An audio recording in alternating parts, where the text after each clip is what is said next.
Swayam Prabha. Digital India. Educated India.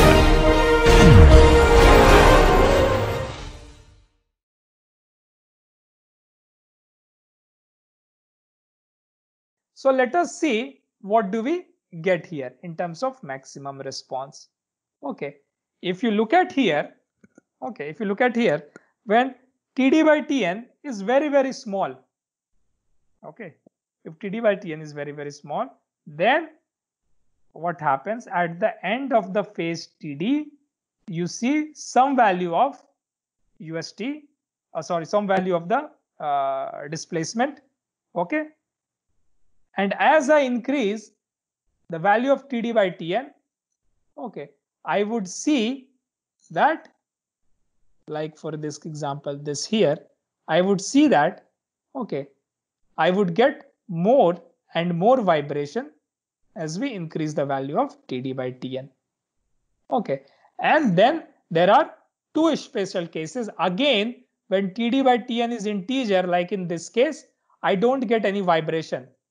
And that is again due to the same reason that we have previously discussed for the ramp loading, that if the end of the motion, when the system is passing through equilibrium, if you have your velocity equal to 0, it won't undergo any vibration. And that is exactly what is happening here. Okay, so this graph basically shows you as you change the duration of the pulse, okay, how the behavior actually changes. Okay, is this clear to all of you? Now what we are going to do, we are going to discuss, okay, we are going to discuss how to get the maximum response, okay, for the pulse type motion. And for that, okay, let me do like this. Okay, so let us say what I want to find out is basically the maximum response. Okay, now as you know, for this pulse, I have two phases, right? Okay, the forced phase, okay, and then the free vibration phase. Okay, and that is to get the maximum response. First, what I'll need to do, I need to find out what is the maximum response during the forced vibration phase, what is the maximum response due to free vibration phase, and the maximum response would be, okay, maximum of forced vibration phase and the free vibration phase. Okay, so this is how we are going to proceed. Now I know that for forced vibration, okay, for forced vibration, my UT is UT by UST naught, let us say. It is 1 minus cos 2 pi by T divided by Tn. Okay, this is UT by UST naught. Okay, this is for the forced vibration phase. Okay, now for this forced vibration phase, what will happen? What is the maximum value? Can I say the maximum value of this could be 2, provided there needs to be a condition satisfied. What is that condition? Okay, this is actually varying with time. Let us say this function is something like this, right? Now, where does this peak occur? Can I say for this case, okay, that I will get the maximum value of this as equal to 2 if my TD by Tn is greater than 2. Okay, if TD by Tn is greater than 2, sorry, not 2, half. So if the duration of this loading, okay, is greater than Tn by 2, then at least one peak must have occurred.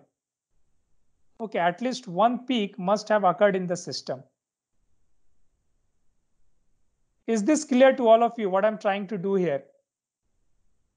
I'm saying this is the expression for free vibration phase. Okay, and basically, as I try to find out the solution, the maximum would be equal to 2 provided the time duration Td by Tn, okay, it should be greater than half, because unless my time duration is greater than the half of the time period, I won't get a peak. Okay, I won't get a peak in the system unless I have the pulse duration which is at least more than half of the time period of the system. Okay. So that is 1 minus cos 2 pi Td by Tn, no? That will be the... Yeah. This is Okay. Td by Tn. Okay, thank you. Okay. So I'm saying that, let me do it like this. Let me write it ut here. I'm saying the maximum value of this expression, Rd, which is u naught by ust naught, it would be at which point?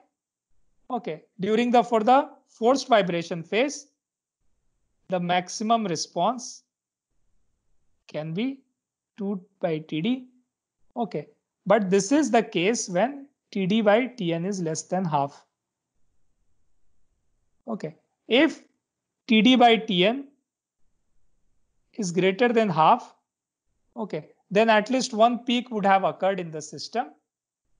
Okay, one peak would have occurred in the system and I would have got the maximum value of this expression here as equal to 2. Okay, so this is for forced vibration phase. Okay, so what happens if Td is less than Tn? This system is still increasing, something going like this. However, if Td by Tn, if this is greater than Tn by, so this would have already, okay, would have at least one peak inside this. Okay, so let us say in this case, my Td is greater than Tn by 2, so that there is already one peak that I would encounter here. Clear to all of you why I am getting these two expressions? Okay, depending upon the value of Td, remember at the end of the vibration or at the end of the forced vibration phase, your Rd would always be equal to this expression here. Whether this expression, okay, whether this expression is 2 or it is less than 2, it depends what is the value of Td, the duration of the force. Okay, similarly for the free vibration phase, if we consider free vibration phase, okay, remember my ut is, okay, we had already derived this expression, so okay, let me first write down the ut, then I will write down the maximum response. This we found out as 2 sine pi Td by Tn, okay, times sine 2 pi T by Tn minus half Td by Tn. This was the expression for the free vibration phase, right? Okay, so this expression we got for the free vibration phase. Now what will happen? Okay, what will happen? The maximum value for the sine is equal to 1. So during the free vibration phase, my Rd would be equal to 2 sine pi T by Tn. Okay, so this is the free vibration phase. Okay, so if we combine these two together with this, we can write overall, okay, what would be the maximum response? Remember what we said, we first need to find out what is the maximum response for forced vibration phase, then the free vibration phase, and then take the maximum of these two to find out overall the peak response in the system. Okay, so that we can combine and find out as Rd as equal to u t naught. Okay, it would be 2 this expression. Okay, 2 sine pi t by tn if td by tn is less than half. Okay, and it is equal to 2 if td by tn is greater than half. So if the duration td of the pulse is such that it is more than the half of the time period of the vibration, okay, then in that case I can get at least one peak inside the value of td, and the maximum would be decided during the forced vibration phase. However, if td is very small such that this response is still rising like something like this, then the maximum would occur in the free vibration phase. Here, something here. Okay, and that the value can be approximated using this response here. Okay, that we had derived. Is this clear to all of you? How we are getting this expression? And how we need to divide into free vibration phase and the forced vibration phase to find out the overall maximum. Okay, so basically what we have done, I'm again going to take help of a figure to explain this. Okay, so this expression, see what did we do here? Okay, this expression, the free response, right? What did we say the free response was? Remember, this was my free vibration response. Okay, which I can just like, write it as free response. So this is RD is equal to 2 UST naught, okay, times sine pi TD by Tn. This is the free vibration response. Okay, and the forced vibration response is, okay, this forced vibration response, well, forced vibration response depends, right? This forced vibration response has again two components depending upon the value of Td by Tn. So when Td by Tn was smaller than half, I got this. When Td by Tn was greater than half, I had this expression. So forced vibration response, which is basically, where is it? This here, up to the value of half, it is 1 minus cos pi Td by Tn, and greater than half, the forced vibration response is actually 2. So we can take the overall maximum of both expression to get RD equal to UT U naught by UST naught as this expression here.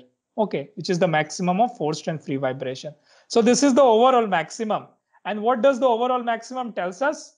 Well, it tells us that depending upon the duration of pulse, let us say I have a very short pulse, something like this. Okay, it is like an impulse. Okay, this is my TD. Okay, and let us say this is my PT here. So same P naught. However, this is a very small duration load. Okay, so in this case, let us say TD by Tn is very small. Okay, or less than 0.25. So what happens in this case, right? The response, it provides initial velocity to the system. Okay, and it is vibrating something like this. It will vibrate something like this. Okay, so the maximum might not be the value that is equal to 2. However, when Td is greater than Tn, so let us say it is something like this. Okay, so in this case, what happens? This is like the step force that we had discussed. Remember, for step force, okay, the maximum response was 2, isn't it? The maximum response for a step force was 2, provided my force does not end at this point. Okay, or it does not end beyond this point.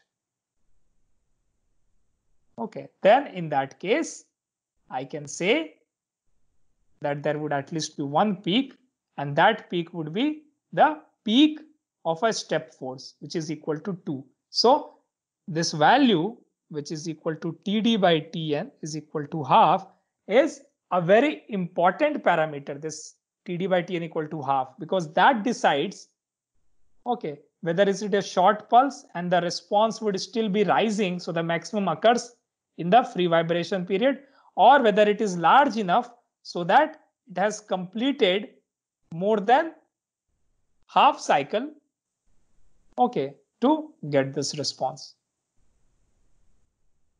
Is this clear? It might seem like, confusing at first glance, because like, there are a lot of things, maximum of time, then maximum for a given value of TD by Tn, a lot of parameters are there. So what I suggest for this one, and even like, it doesn't matter how good you are first time, not because like, you are not very good analytically, but because like, there are a lot of conditions involved here. You might get confused. So I always suggest, please go back and look at different condition one by one. How? First, you take this response and divide it into forced and free response. You find out what is the UT for this, what is the UT for this. Okay, then you find out what is the value of maximum U naught by UST naught for this and U naught by UST naught for this.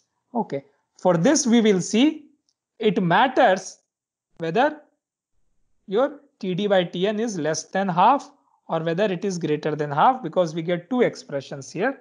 But for free vibration phase, all that matters is there is only one expression, and it depends on only the whatever the initial value UT and U dot TD were. Okay, and then you take the maximum of all these to find out the absolute maximum. Okay, this is the procedure that we follow. Okay, and this is the graph that we get. Okay, so I would strongly encourage you to go back to your book and go back to the lecture. Okay, to just have a look at how we got this. No need to go into derivation and remember the equations and everything, but just the conditions, and then you relate it to this situation. Okay, relate it to these displacements that we have described here. Okay, what is happening here? You see, this is exactly the same thing. When TD was less than equal to half of Tn, like here, it was Tn by 8. Here it was Tn by 4. You see, this is still rising, isn't it? This force is still rising here. Okay, and the maximum occurs during the free vibration phase.